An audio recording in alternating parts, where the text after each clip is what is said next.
Sa mga kapuso, kumusta po ang lahat? Ito na naman po ang aking reaction dito po sa inaabangan na teleserye ng lahat, ang Abot Kamay na Pangarap.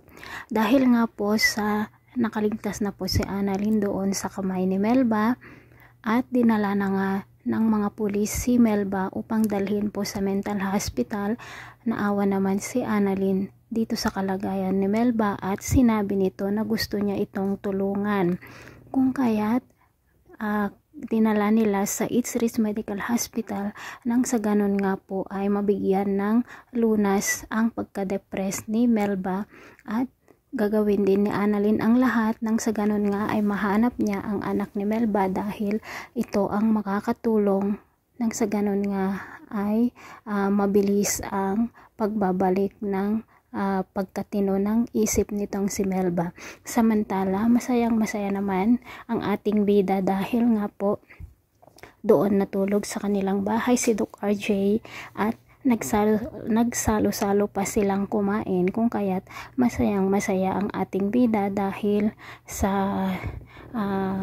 munting saglit lamang ay nabuo ang kanyang pamilya. Sa pag-uusap naman ni Aling Susan at Lynette, sinabi nga niya dito na bakit ba pinagtagpo lang sila ni Doc RJ ngunit hindi sila tinadhana. Diba nakahugot na naman si Aling Susan. Ang galing po talaga no ni Aling Susan.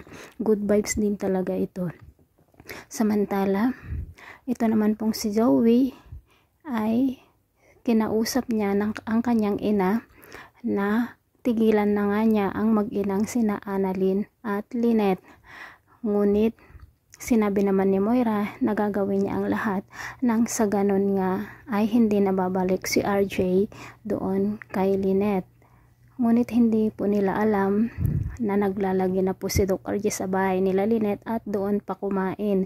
Kung kaya't mga kapuso, kapag malaman na naman ito ni Moira, naku, siguradong giyera na naman ang gagawin niya sa buhay ng mag-inang Annalyn at Lynette.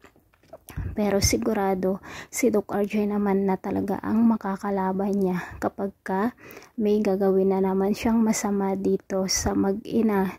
Samantala, dito na nga po nagkamalay si Melba at nang makita na nga niya ang kanyang sarili na nasa ospital ay nagtaka siya at kinausap naman siya ni Annalyn ay kailangan niyang magpagamot nang sa ganun nga ay babalik ang kanyang normal na pag-iisip at magwawala nga itong si Melba.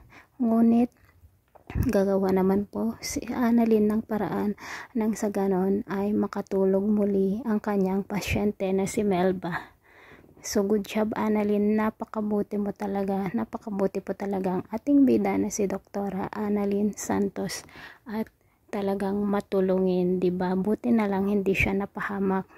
Ngunit sinabi pa nga niya na dapat magpasalamat siya kay Melba dahil nga nabuo ang kanyang pamilya ng dahil sa kanya ng saglit lamang, dahil nga nandoon si Doc RJ at ang kanyang nanay na gumagabay sa kanya. Pero kapag malaman na naman ito ni Zoe, naku, baka babalik na naman ang pagkamaldita niya dito kay Annalyn. Diba mga kapuso, paikot-ikot na lang. Thanks for watching. Bye-bye.